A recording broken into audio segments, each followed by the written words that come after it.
Vous souhaitez vous exprimer sur un sujet qui vous tient à cœur? Studio Qualita vous donne la parole. Tous les mercredis, Olivier Granillic vous ouvre les portes de Studio Qualita pour une émission en toute liberté. On vous donne la parole, c'est tous les mercredis sur Studio Qualita. Bonjour à tous et bonjour à toutes, Olivier Granillic au micro pour un nouveau numéro de On vous donne la parole. Et comme la semaine dernière, nous nous retrouvons pour parler d'un sujet difficile, mais nous avons décidé d'aborder ce sujet ici à Studio Qualita, un sujet qui est encore un peu tabou, il faut bien le dire, qui concerne donc tout ce qui est aliénation parentale, tout ce qui est perversation narcissique. Perversion narcissique, conjoint prédateur. Et pour nous accompagner dans ces émissions, nous avons demandé à maître Sophie Cohen d'être avec nous. Bonjour, merci d'être avec nous aussi cette semaine pour en parler. Nous sommes en ligne avec Aouva. Aouva, bonjour. Bonjour. Merci d'être avec nous ce matin pour aussi témoigner de ce que vous avez vécu et de ce que vous continuez à vivre en fait à suite d'un divorce. Alors, expliquez-nous un peu la situation. Expliquez-nous d'abord comment vous êtes arrivé à divorcer de votre ex-mari. Eh bien, écoutez, au début, lui, il m'a parlé du divorce. Alors j'attendais notre 5e enfant, qu'on venait tout juste acheter un appartement. Mmh. Vous étiez en Israël, vous avez fait votre alia Oui, on a fait l'alia il y a 16 ans, donc à l'époque, donc je vous passe, ça faisait 7 ans qu'on avait fait l'alia, donc on avait une vie plus ou moins rangée. D'accord. 4 enfants, j'attendais le 5e, on venait tout juste d'acheter un appartement. Mmh. Au niveau professionnel, il y avait une situation stable, moi aussi, donc tout allait pour le mieux. Ouais, vos relations étaient aussi, on va dire, normales, enfin, étaient bonnes. Normales, oui, normales, comme un couple, quoi, avec des hauts et des bas, quoi, rien d'exceptionnel, quoi. D'accord. Et puis, un beau jour, il me parle qu'il en a marre de cette vie, il en a marre de la vie de famille, il en a marre des enfants, qu'il travaille très dur, qu'il profite pas, qu'il a envie d'une autre vie. Donc moi, j'ai mis ça sur le coup de la pression. Il travaillait beaucoup, voilà. J'ai mis ça sur le coup du travail, qui était surmené, qui était fatigué, qu'il avait peut-être besoin de prendre du recul, de se reposer. Donc voilà, moi j'ai plutôt mis ça sur le coup d'une grosse déprime, quoi. Voilà, une grosse fatigue. Mais après, si ça passait pas, quoi. Donc on est passé de 1 mois. Après, j'ai fait ma fausse couche. Mmh. Et là, ça a été déclencheur. D'accord. Il m'a dit, écoute, voilà, donc c'est un signe qu'il faut qu'on arrête tout. Alors, bien entendu, moi, au début, j'ai plutôt parlé de Shalom Bayit, qu'il était fatigué, qu'il avait besoin de repos. Et pendant 6 mois, il est parti de la maison. En semaine, il n'était pas à la maison. Et il rentrait que le Shabbat. Voilà. Le temps que je m'habitue, il m'a dit, je veux que ça se passe bien, je veux pas d'histoire, je veux que tu manques de rien, que les enfants manquent de rien. Et bien moi, après, doucement, moi, c'est un peu rentré dans ma tête. Je me dis, bon, écoute, après tout, s'il veut plus de la vie de famille, il m'aime plus, et qu'il veut qu'on se sépare. Bon, c'est des choses qui arrivent, malheureusement. C'est des choses qui arrivent, ok, si ça se fait proprement, qu'il n'y a pas de problème, j'ai pas trop le choix, je peux pas l'attraper, je peux pas l'obliger. Alors, il m'a dit, puis il me disait, ne t'inquiète pas, tu manqueras de rien, les enfants ne manqueront de rien, elle restera à la maison, il n'y a rien. Okay. Donc, vous êtes arrivé à une décision commune, on va dire, exactement, d'adulte, ok. Et c'est après, donc, il a commencé à me parler du fameux schème qu'il voulait qu'on me fasse signer. Il m'a dit, voilà, on va avoir un avocat.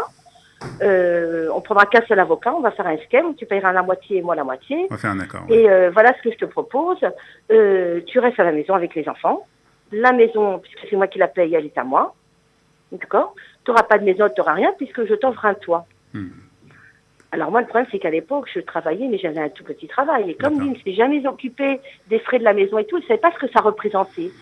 Alors, je disais, écoute, ça suffit. C'est vrai que j'aurais pas de loyer à payer, il y a tout le reste. Bien sûr. Avec ce que j'ai, non, tu verras, tu vas t'en sortir, t'inquiète pas. Si jamais il y a besoin pour les enfants de t'aider occasionnellement pour telle ou telle chose, mais t'inquiète pas, je suis là et tout. Mais lui, ce qu'il voulait surtout, c'est que ce soit écrit que tout ce qui était à nous, en fin de compte, reparte à lui. D'accord. Voilà, c'était surtout ça. Alors, donc moi, j'ai commencé à aller voir un avocat, j'ai essayé de voir et tout, et me renseigner. Et on m'a plus ou moins expliqué que non, normalement, il y a des lois. C'est-à-dire que tout d'abord, vous êtes la mère, c'est vous qui allez avoir la garde. Ils doivent vous payer des maisonnotes, ils doivent vous payer ce qu'on appelle le mador, un toit. Donc, il y a des lois. Maintenant, elle m'a dit, si toi, tu veux accepter son esquème, tu peux. C'est-à-dire que loi, si voilà. Ça, on va peut-être demander l'avis de Sophie dans ça, l'avis d'un juriste. C'est-à-dire qu'en fait, on peut arriver devant le tribunal avec un accord de divorce, donc, et cet accord contient toutes sortes d'arrangements, en fait. Oui, tout à fait. On s'arrange sur la pension alimentaire, on s'arrange sur le partage des biens, on s'arrange sur les droits de visite. Donc et le tribunal, en fait, valide cet accord. Alors, voilà. Alors, ce qui se passe, c'est qu'en général, avec un pervers narcissique, en général, les victimes renoncent à beaucoup de leurs droits qui leur reviennent d'après la loi. Et vu qu'elles sont dans une situation où elles veulent se libérer en fait de cette emprise et voilà de refaire leur vie, et vu qu'on est face à des gens qui sont quand même très souvent au niveau financier, qui veulent tout garder, donc il y a beaucoup de renoncements de la part de la victime. Mais effectivement, devant le tribunal, très souvent le tribunal va valider ces accords et ça continue après. Donc vous, à Ouva, vous n'avez pas renoncé à vos droits? Non, c'est-à-dire que je ne pouvais pas, techniquement je ne pouvais pas. C'est-à-dire que si j'avais eu un salaire convenable, oui, j'aurais renoncé. Mais comme je ne pouvais pas, donc vous vous êtes battue. Expliqué que, voilà, c'est-à-dire je me suis battue. C'est-à-dire que mon avocat m'a dit non, vous ne pourrez pas vous en sortir. Vous avez besoin de temps avec les enfants et tout. Donc, et bon, il a qu'est-ce qui s'est passé à ce partir? Alors pendant quelques mois, il a fait ça. Et puis pendant 6 mois, il a essayé, donc il a vu que ça prenait pas. Et c'est là qu'il m'a annoncé, de toute façon, j'ai rencontré quelqu'un. Donc, c'est-à-dire que c'est pas peine de continuer dans ton chalandaï, de toute façon, j'ai rencontré quelqu'un et je dois partir. D'accord. Donc là, j'ai pris une douche froide parce que moi, c'était pas ce qu'il m'avait dit au début. C'était pas OK. Alors, je lui ai dit, écoute, alors si c'est comme ça, alors encore mieux, moi, je veux alors encore pas rester dans la maison. Moi, je veux partir. Je veux quitter le quartier. Je veux redémarrer une nouvelle vie avec les enfants. Donc, dans ces cas-là, en fait, ce que vous demandiez, c'est de partager les biens que vous aviez à l'époque. Voilà, c'est ça, de tout partager, sans qu'il y ait d'histoire, et que moi, je reconstruis ma vie avec les enfants ailleurs, c'est-à-dire que je voulais quelque chose de propre, je ne voulais pas du tout rentrer dans une bataille. Et il m'a dit, non, ça ne se passera pas comme ça. D'accord. Ok, donc après, j'ai reçu une convocation au tribunal. Il est parti donc déposer le dossier. Donc d'abord, ce qu'il faut savoir, c'est que moi j'ai grandi en France, donc je connais pas du tout les lois, les tribunaux, je connais rien en Israël. Donc il est parti. J'ai reçu un beau matin un recommandé qu'il avait déposé un dossier de divorce auprès du Beth Adin Arabani de Jérusalem, à qui il avait donné toutes les samkhout. Donc les partages des biens, le guet, la garde des enfants, les maisonnotes. Ce qu'il faut dire, on va demander à Sophie aussi son aide, c'est qu'en fait en Israël, les divorces sont gérés par 2 tribunaux, tribunal civil, on va dire. Alors il y a le tribunal de droit de la famille et il y a le Beth Adin Arabani. Maintenant le Beth Adin Arabani, lui, il a la seule compétence en ce qui concerne le divorce. C'est-à-dire, il est le seul à pouvoir juger du divorce. En revanche, en ce qui concerne le partage des biens, la pension alimentaire et la garde des enfants, il y a une compétence en fait parallèle et du tribunal de droit de la famille et du Beth Adin Arabani. Donc en fait, c'est là la personne la première maintenant qui va déposer la demande, qui va avoir après la possibilité de choisir la compétence. D'accord. Voilà. Donc vous vous rendez donc au tribunal rabbinique. Voilà, non, donc je prends un avocat. Donc l'avocate m'a dit OK, il a demandé au tribunal rabbinique. Donc elle m'a dit vous avez le choix. Soit on fait une demande pour transférer le dossier au tribunal civil, soit on reste au Beth Adin Arabani. Moi, naïf, je dis non, on reste au Beth Adin Arabani. De toute façon, si c'est un tribunal, je ferai tout à fait confiance au tribunal. Moi, j'ai pas eu tort, donc j'ai été recommandée par une avocate. Au premier dioun, j'ai reçu donc la garde des enfants, j'ai reçu des maisonnotes. Donc le premier dioun, c'est plus ou moins bien passé pour moi. OK. Mais ça a été que provisoire. Donc lui, bien entendu, il est sorti de là. Bien entendu, j'ai dû rester dans la maison parce qu'il fallait laisser un toit aux enfants. D'accord. Donc voilà, j'avais un appartement, je touchais des maisonnotes, mais ça n'a pas duré. Ça n'a pas duré parce que lui, en attendant, donc, et bien entendu, les analystes nous ont dit, vous revenez avec un esquème. Donc les deux avocats, avec un accord. Donc les 2 avocats devaient parler pour rédiger un accord, pour qu'on revienne avec un accord. bien entendu, lui, il était toujours resté sur son accord que je reste dans l'appartement, qu'il ne paye plus rien. C'est-à-dire qu'il voulait vraiment faire signer ça. Ok. Donc, ça a duré pendant... J'ai eu cette checkette. Ce silence, pendant, voilà. Ce silence pendant... cette tranquillité, oui. Cette tranquillité pendant 6 mois. Ouais. Et après, un beau jour, il vient, il tape à ma porte. Il me dit, écoute, si tu ne signes pas le SCAN que je te propose, tu vas avoir des problèmes. D'accord. Et qu'est-ce que disait cet accord? Voilà, l'accord, c'était que... C'était l'accord du début. Voilà, on est l'accord du début. C'est-à-dire qu'il n'a pas bougé. C'était l'accord du début. Voilà, c'était l'accord du début. Et voilà. Donc, vous avez refusé? Alors, il est venu chez moi, donc moi je n'avais pas l'avocat. Mon avocat m'a dit, écoutez, ne vous occupez pas de ça, nous entre avocats on va s'occuper de ça. Ne rentrez pas dans les histoires. Ouais. Donc j'ai laissé mon avocate faire. Ce qui s'est passé après, bien entendu, ce qu'il faut savoir, c'est que j'avais à l'époque 4 enfants petits, donc qui ont très très mal vécu ça, parce que ils devaient aller voir leur papa avec sa copine. Donc c'est des enfants qui étaient avec des douleurs. Il faut savoir que les enfants qui vivent un divorce, c'est dur, même s'ils sont petits, c'est dur.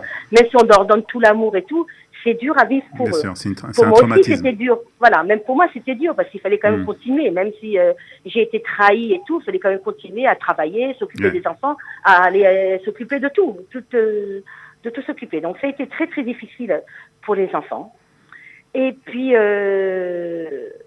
une nuit, en fin de soirée, les enfants dormaient. Il y en avait un qui était très très turbulent. Il voulait pas aller se coucher et tout. Et je lui ai dit, écoute, faut que tu ailles te coucher. Il est tard demain à l'école et tout. Maintenant, il a commencé à piquer une petite crise. Rien de méchant. Ouais. Mais il faut dire que vous étiez sous tension, que... Voilà, exactement. Oui. C'est-à-dire c'est un climat qui est très très... Il faut savoir, c'est que c'est très très dur à vivre. Bien sûr. C'est très très dur à vivre parce qu'en plus moi j'ai voulu protéger les enfants au maximum, ne pas le dire aux écoles. Donc c'est quand même c'est difficile. C'est difficile à gérer. Surtout je suis seule, j'ai pas de famille, même les amis, les gens, chacun est occupé. Les difficultés d'intégration, même si ça faisait longtemps que vous étiez en Israël, c'est toujours une difficulté d'intégration. Voilà, c'est pas comme on a sa famille, on a ses parents, on peut être invité le Shabbat et tout. Donc c'était quand même dur. Et on tape à ma porte. C'est la police qui débarque. Elle m'a dit, voilà, on a reçu un coup de fil. Il paraît que tu as frappé ton fils. Yeah. Je fais quoi? Qu'est-ce qui se passe? Je dis, mais qu'est-ce que vous me racontez? J'ai 3 enfants. En plus, j'en avais une qui était malade. J'avais 3 enfants qui étaient en train de dormir. J'ai dit, voilà, c'est vrai, il y en a un qui dort pas encore et tout ça. Oui, il paraît que c'est pas la première fois et tout ça. Voilà, alors habille-toi et tu vas venir nous suivre au poste. De quoi vous parlez? Mes enfants, qui va les garder? Qui va s'occuper de mes enfants? Non, t'inquiète pas, on va appeler l'assistante sociale. L'assistante sociale va s'occuper d'eux. Je vois, alors on attend que l'assistante sociale vienne. Et il m'a dit, sinon, de toute façon, il y a le papa qui les attend en bas avec la voiture. Lui, il peut les prendre. Je dis, mais non, les enfants sont en train de dormir. On était en plein milieu de la nuit. Il devait être 9h ou 9h30 du soir. Donc, tout le monde dormait. Alors, bon, et puis moi, je dis sincèrement, la police est venue, je vais revenir. Je veux dire, je pensais pas que ça allait prendre ces proportions. En fin de compte, donc, l'assistante sociale est venue. Donc, elle est restée avec les enfants. Jusqu'à temps que je trouve quelqu'un pour s'occuper des enfants, et on m'amène au poste de police. Ok, donc je suis reçue dans un commissariat, la Tahana Oz, à Armon Anatzil, à Jérusalem. Et il faut savoir c'est que ça faisait pas très longtemps que j'avais fait l'Aliyah, ça fait 5-6 ans, donc j'avais pas mon hébreu très élevé, voilà. Et je suis interrogée par un monsieur qui a un très fort accent. Et je le fais répéter, j'écoute, je comprends pas très bien. Il me dit, écoute, maintenant tu arrêtes. Maintenant, la première question qu'il m'a posée, il m'a dit, pourquoi tu veux pas divorcer? Alors, je lui ai dit, mais quel rapport avec le divorce? Je lui ai dit, c'est pas que je veux pas divorcer, c'est que on est en train de parler pour mettre en place un SKM, voilà, un accord, et on a quelques divergences. Il me dit, écoute, voilà, je vais te faire signer un papier. Donc, un papier, maintenant, tout est écrit en hébreu. Mais et moi, je ne connais pas les noms d'Israël. Non, je ne connais pas. Donc, je lui ai dit, ok, tu peux juste m'expliquer, me traduire. Il me dit, voilà, sur ce papier, c'est écrit que tu ne dois pas t'approcher de tes enfants pendant 5 jours. Ni leur téléphoner, ni rentrer en contact, ni les voir. Tu dois te tenir à la disposition de la police. Et tu as une caution, je crois, je sais plus, c'était de 3 000 ou 5 000 shekels. Il m'a dit ça, tu la payeras pas. D'accord? Et il me dit donc, tu signes ça. Si tu signes pas, il m'a dit, je te passe les menottes et tu passes la nuit au poste. Alors j'ai signé. Parce que je me suis dit, au pire, les enfants vont être avec leur papa pendant 5 jours. Donc je signe. Le policier appelle le papa, et il dit c'est bon, elle a signé, tu peux aller prendre les enfants. Donc, c'était en fait un coup du papa. Ouais, non, Voilà, exactement. Donc en sortant, le temps que j'arrive, il était venu prendre des enfants. Je sais pas si vous imaginez, c'est des enfants qu'il a fallu porter, c'était des enfants qui étaient petits, qui étaient en train de dormir. J'en avais une qui était malade en plus. Donc voilà, et quand le père est venu prendre des enfants avec la police, moi j'étais pas là, puisque j'étais au poste. Ouais. Et je suis rentrée. J'avais une personne de la famille de France qui voyageait, qui venait ce jour-là, donc qui a débarqué, qui a vu toute cette scène. En pleine nuit, on vient prendre ses petits-enfants, ça a été très, très dur. C'est d'une violence inouïe. Hein. Ouais. C'est d'une violence inouïe. Et vous voyez là comment le système n'est pas adapté. C'est quand même extraordinaire. C'est-à-dire qu'on n'écoute qu'un côté. Bah, bien sûr, avant de même vérifier les faits, on vient, on prend la mère, on l'éloigne de ses enfants pendant 5 jours. Elle ne comprend pas, donc même pas ce qu'elle écrit, d'accord, ce qu'elle signe, quoi. Il y a le traumatisme aussi, puisque c'est vraiment les enfants aussi qui sont sous traumatisme. Et puis on veut le bien des enfants, donc on ne réfléchit pas trop non plus. Voilà, et donc, voilà, le système aujourd'hui judiciaire, il n'est pas adapté du tout à ces cas. Il n'y a pas de compréhension au niveau de la police déjà de ces mécanismes. Que ce soit au niveau des assistantes sociales, il y a tout un travail qui doit être fait. Il faut comprendre quand même que ce sont les victimes, sont des personnes qui ont, comme je vous ai dit, qui ont déjà beaucoup souffert. Donc imaginez un cas comme ça où on vient en prendre au milieu de la nuit une mère, on la sort de ses enfants pendant 5 jours, on ne sait même pas ce qui va se passer avec les enfants, puisqu'ils vont certainement aussi être manipulés, etc. Il va y avoir des choses qui vont se passer pendant ces 5 jours. D'accord ? Et où est-ce qu'elle va, la mère, pendant ce temps-là ? Donc ça, c'est des choses qui sont aujourd'hui inconcevables dans un système judiciaire qui se respecte, d'accord, par rapport à la perversion narcissique et aux personnes qui sont victimes de ça. Bon, on n'a pas encore rencontré ce qui s'est passé au niveau de l'aliénation parentale, donc on va l'écouter. Ah, où va alors ? Qu'est-ce qui s'est passé par la suite ? Donc vous êtes éloigné de vos enfants pendant 5 jours. Voilà, donc je suis éloignée pendant 5 jours. Lui, en attendant, le lendemain, avec le papier de la police, il va au bétadine et il demande un dioun d'urgence. Donc moi, je ne suis même pas représentée. J'appelle mon avocate, elle me dit, écoutez, moi, je ne m'occupe pas de pénal. Donc, elle ne peut pas s'occuper de ça. Et donc, il va au bétadine à Rabani avec son avocate. Il y a un dioun et il demande donc à passer la mishmoret chez lui, la garde chez lui en attendant. Donc, il demande à garder les enfants chez lui pour une période. Voilà, donc il demande, donc il obtient ce qu'on appelle la garde provisoire. Donc, il obtient la garde provisoire. Au bout des 5 jours, mon avocate va au bétadine. Comme je lui dis, j'ai écouté, ok, maintenant les 5 jours sont passés, je pensais que j'allais récupérer mes enfants. Eh ben non, je n'ai pas récupéré mes enfants. Donc, on est parti avec mon avocate. Heureusement, j'avais une bonne avocate, elle a réussi à m'avoir des droits de visite. Donc, j'ai pu voir, j'ai pas été séparée de mes enfants. J'ai été séparée de mes enfants, mais j'ai pu les voir. Donc, mais la garde des enfants est toujours chez votre ex-mari. Voilà, c'est ça. C'est-à-dire que vous avez pas récupéré la garde entière de vos enfants. Si, je l'ai récupéré. C'est-à-dire que sur le papier, je l'ai pas récupéré, mais dans la vie, je l'ai récupéré. C'est-à-dire après les enfants grandissent, je suppose. Voilà, exactement. C'est-à-dire que j'ai pu voir mes enfants, j'ai pu les récupérer. Mais bon, ce qu'il faut savoir, ce sont des enfants qui rentraient, qui pleuraient, qui voulaient revenir chez moi, qui voulaient pas rester là-bas. C'était des enfants petits. Donc ça a été très dur. Il fallait gérer ça. C'est-à-dire qu'il fallait gérer des enfants qui viennent et leur expliquer que non, voilà, vous devez rester chez votre papa. Non, mais non, vous comprenez. Donc, en plus de ça, en plus de la douleur d'être séparé de ses enfants, de voir des enfants souffrir, je peux vous dire que pour une maman, c'est insupportable. Alors, quel recours on a, Sophie, hein ? Quand on voit des situations comme ça, qui sont vraiment des situations où on voit des enfants en difficulté, Aouva nous l'a pas raconté, mais je ne sais pas si vous voulez le dire ou pas, mais en tout cas, un de vos enfants a vraiment, après, eu vraiment des problèmes assez importants. Quel est le recours ? Alors, déjà, il faut vraiment des gens qui comprennent ces mécanismes, aller vers des psychologues qui sont spécialisés dans la perversion narcissique, parce que déjà, la victime, elle a besoin d'une reconstruction, elle a besoin de se renforcer. Donc, déjà, cette étape, elle est vraiment très importante pour les victimes. Maintenant, je ne vous cache pas que moi, j'ai commencé à faire des conférences auprès du barreau des avocats sur les mécanismes de la perversion narcissique, pour qu'il y ait qu'on en parle déjà, qu'on parle de ce qui est en train de se passer, qu'on ait conscience de cette pathologie, des dégâts qu'elle est en train de causer pour les victimes, pour leurs enfants, qu'il y ait une prise en charge comme il faut et pas une fois que c'est déjà trop tard. Parce qu'il faut comprendre qu'il y a des cas où ça devient vraiment trop tard après pour réparer les dommages qui ont été causés. Maintenant, je vous dis, j'ai des messages qui m'arrivent un peu partout du monde. C'est un problème qui est mondial. Ça ne concerne pas que Israël, ça concerne aussi la France. Il y a un mouvement actuellement de Maman est debout, des femmes qui ont créé le mouvement des mamans désenfantées, parce qu'effectivement, dans ces mécanismes d'aliénation parentale, ce sont des mères qui perdent carrément leurs enfants. C'est comme si elles ont mis au monde un enfant et elles perdent cet enfant. Bon, je dis toujours que c'est aussi dans l'autre sens. Il y a des pères aussi qui sont victimes. Mais pour une mère quand même qui a élevé son enfant pendant des années et des années, et qui tout d'un coup se voit privée de toute relation affectueuse avec son enfant, ce droit à s'occuper de son enfant, et qui se retrouve en plus face à des procédures judiciaires où elles doivent prouver en plus que ce sont pas elles les mères problématiques, que les enfants sont en souffrance, etc.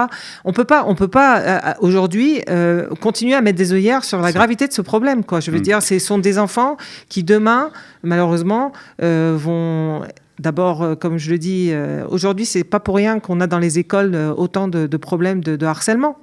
Il faut comprendre le problème du harcèlement à l'école, ça vient de ces enfants, très souvent aussi d'enfants de parents divorcés ou de parents qui sont en instance de divorce, ou des enfants qui sont complètement perdus, qui reproduisent ces schémas et qui vont les reproduire aussi à l'école. Donc je veux dire, il y a toute une dynamique de cette perversion aujourd'hui qui est en train de se créer, qui est extrêmement dangereuse, d'accord, et qui n'est pas pris aujourd'hui à la mesure de sa gravité. Alors Aouva, à part donc cette bataille continuelle que vous continuez à faire, à vivre, il y a aussi je voudrais qu'on en parle rapidement puisqu'on va bientôt terminer cette émission. Il y a le problème aussi, on va dire financier, puisque comme dit maître Sophie Cohen, c'est que vous êtes tout le temps devant les tribunaux, qu'il faut donc des avocats, il faut toutes sortes de procédures qui coûtent beaucoup d'argent. Ben oui, bon, moi j'ai eu la chance de passer par ce qu'on appelle l'aide juridictionnelle. Donc, mais bon, c'est pas la même chose comme si vous prenez un avocat pratique, privé, que vous payez tout. Bon, j'ai eu la chance de tomber sur un bon avocat et tout. Mais le problème, c'est pas trop ça. Le problème, c'est que c'est toute les assistantes sociales, les YOETSET, les écoles qui ne sont pas du tout formées. Qui ne comprennent pas. Qui comprennent pas parce que ce sont... c'est-à-dire, on enlève des enfants à une mère, mais on enlève surtout une mère à des enfants. Ouais. Et des enfants qui grandissent sans mère, ce sont des enfants qui peuvent tomber dans l'alcool, dans la drogue, dans la délinquance, dans la violence. Et c'est ça qui se passe. Et ces enfants-là sont difficiles à gérer. Les seules choses qu'on propose à ces enfants-là, c'est qu'ils soient suivis au niveau Tipouli, au niveau par des assistantes sociales, qui ne sont pas du tout formés. D'accord ? Au lieu d'être... c'est sûr des enfants qui ont besoin d'être suivis par des professionnels, des psychologues, des éducateurs, d'être suivis dans des structures. La seule chose qu'on propose aujourd'hui à ce genre d'enfants, c'est de les sortir, de les mettre dans des internats spécialisés. Alors, c'est vrai que ces internats servent à des enfants, à des cas, et heureusement qu'il y a ce genre de structure. Mais des enfants de parents divorcés, déjà, ils vivent, les parents sont séparés. On ne va pas encore aussi les séparer, encore une fois, de leurs parents, de leurs frères et sœurs. Donc c'est ça que je reproche. Surtout que dans ce cas-là, il y a très souvent un des parents qui a envie de donner l'amour que l'enfant a besoin, et on prive de cet amour à cet enfant. Non, et puis de grandir entre frères et sœurs, c'est très très important. C'est très très important. Donc je dis, moi j'ai eu la chance, et c'est cette note d'espoir que je veux donner à maman, c'est que les enfants ils grandissent. C'est vrai que ce sont des enfants avec beaucoup de douleurs. C'est vrai que c'est très très dur à tenir. C'est très très dur. C'est pas une situation qui est facile pour une maman de voir des enfants souffrir, et que quand on est face à une assistante sociale qui vous dit, écoute, s'il veut tomber dans l'alcool, dans la drogue, eh ben laisse-le tomber et puis il se relèvera. Eh ben non, nous, moi ce que je veux faire, c'est de la prévention, c'est pas de la rétention. Ici c'est ça. Laisse-le tomber. J'ai pas envie que mon fils ou ma fille tombe, qu'il se retrouve avec des tics à la police, qu'il se retrouve en contact avec des dealers, avec des gangsters. J'ai pas envie de ça. J'ai pas envie de ça. Je veux qu'il soit ok, BCDR, je veux qu'on les protège au maximum. Maintenant, si un enfant doit tomber, il tombera. Mais il tombera sur des coussins, il tombera pas par terre. Vous comprenez ? Donc, moi, j'en veux beaucoup parce que ces pervers narcissiques, soit hommes ou femmes, Ce sont des gens qui sont malades et bien souvent, ces gens-là ne vont pas se faire soigner. C'est nous qui allons nous faire soigner pour tenir bon face à eux. C'est nous qui envoyons les enfants se faire soigner pour qu'ils tiennent bon. Alors maintenant, je veux que ça s'arrête. Je veux que qu'il y ait une structure, qu'il y ait les écoles, Misrad HaChinour, qu'il y ait les Misrad HaRevracha, qu'il y ait les matnassim, les chougim, les copatrolines qui proposent des tipouls. Parce que malheureusement, il y a énormément d'enfants, de parents divorcés. Et ce sont des enfants qui ont des difficultés. Ils n'ont pas des filles. Ces enfants-là, c'est pas qu'ils travaillent pas. Ce ne sont pas des mauvais enfants. Ce sont des bons enfants. Ce sont juste des enfants qu'on a besoin d'aider. C'est tout. Ouva, merci de votre témoignage. Merci de m'avoir reçu. En tout cas, on va vous souhaiter à vous aussi bonne chance pour la suite, puisque vous êtes encore dans ce système. Et merci en tout cas d'avoir témoigné et d'avoir été sur Studio Kelita ce matin. Merci beaucoup. Merci, Ouva. Bonne journée. Sophie, on va terminer c'est un peu difficile, mais je voudrais qu'on termine quand même sur une note d'espoir de cette émission avec peut-être des solutions, même si c'est pas encore au niveau de la loi, au niveau juridique, etc. Il y a quand même quelques petites notes d'abord, je tiens à dire d'abord que des émissions comme la vôtre sont très importantes. Malheureusement, on est censuré. On ne nous laisse pas parler de ces sujets, ce qui est grave. Les journalistes ont un rôle extrêmement important et peuvent faire arrêter cette violence psychologique, ces cas de femmes qui sont victimes de violences conjugales, cette aliénation parentale. S'il y avait une prise de conscience réelle, si on faisait un travail de prévention, comme a parlé Aouva, comme a dit Aouva, beaucoup de choses pourraient vraiment aider à prévenir les prochaines victimes, aider les victimes actuellement, leurs enfants. On a fait un article dans le Petit Hebdo qui a été extrêmement important aussi. Je remercie vraiment tous ceux comme Avraham Azoulay ou bien vous, ou tous ceux qui parlent de ce sujet, qui osent lever ces tabous, parce que malheureusement aujourd'hui, les victimes, elles sont souvent très très seules face à ces mécanismes. Elles sont très seules et très souvent il y a une certaine honte aussi. Ah, complètement. Quand on est face à un enfant qui va commencer à aller contre vous, qui va dire des choses contre vous, qui va porter même des plaintes mensongères contre vous, c'est très dur pour une mère ou un père de vivre des situations pareilles. Donc je veux dire, aujourd'hui, il y a tout ce travail de prévention qui doit être fait. D'abord parce qu'il faut comprendre aussi que les pervers narcissiques, ils restent pas seuls et que quand ils divorcent, ils vont aller sur une nouvelle victime, ils vont faire de nouveau des enfants et tout ça, ça va recommencer. Donc ce qui fait que notre société aujourd'hui, elle est vraiment malade. C'est-à-dire qu'on est entouré de ces personnes-là qui créent des dégâts considérables dans les familles. Ce sont souvent les victimes, les pauvres, comme l'a dit Aouva, qui sont dans des traitements pour se reconstruire, pour arriver à sortir de ça. Financièrement, elles ne s'en sortent pas. C'est absolument, je veux dire, il y a beaucoup de choses à faire. Et là, je voudrais faire un appel, vraiment. Je sais qu'il y a des associations formidables comme Famille en danger avec Hélène, Laurence, des associations de France, où Maman est debout, On a volé mon enfant. Toutes ces associations, elles se battent aujourd'hui.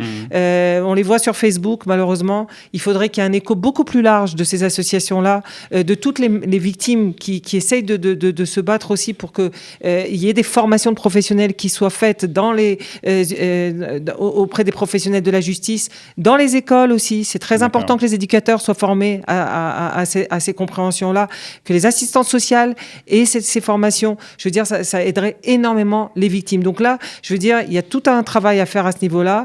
Et je fais un appel à tous ceux qui veulent vraiment aider pour que on parle au maximum de ce sujet et surtout créer ces structures, parce que naturellement, ça demande de l'argent.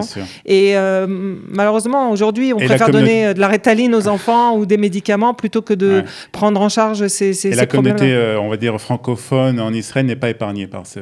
Pas du tout. Pas du tout. On n'est pas du tout épargné. Et je peux vous dire que depuis que j'ai sorti aussi le livre en hébreu, c'est absolument effarant les histoires que j'entends au jour le jour. Donc, je veux dire, c'est un problème qui est vraiment un vrai fléau de société. C'est pas un cas ou deux cas isolés. Ce sont des centaines et des centaines de cas à travers le monde. Et je veux dire, c'est de notre responsabilité à nous tous. On peut pas dire que parce que ça nous arrive pas personnellement, alors on doit fermer les yeux. Nous sommes vraiment tous concernés par ce problème de société. Et j'espère vraiment que beaucoup de personnes vont se mobiliser face à ça. Alors, nos studios seront toujours ouverts, en tout cas, et notre antenne sera toujours ouverte pour parler de ce sujet. Si vous nous écoutez, que vous avez peut-être aussi, vous aussi, envie de témoigner, ou si vous avez envie de parler de ce sujet, n'hésitez pas à le faire. Contactez-nous. Nous avons une boîte vocale, c'est le 050 430 80 20, ou bien sur Facebook Studio Qualita, ou encore sur notre site studiocalita.com.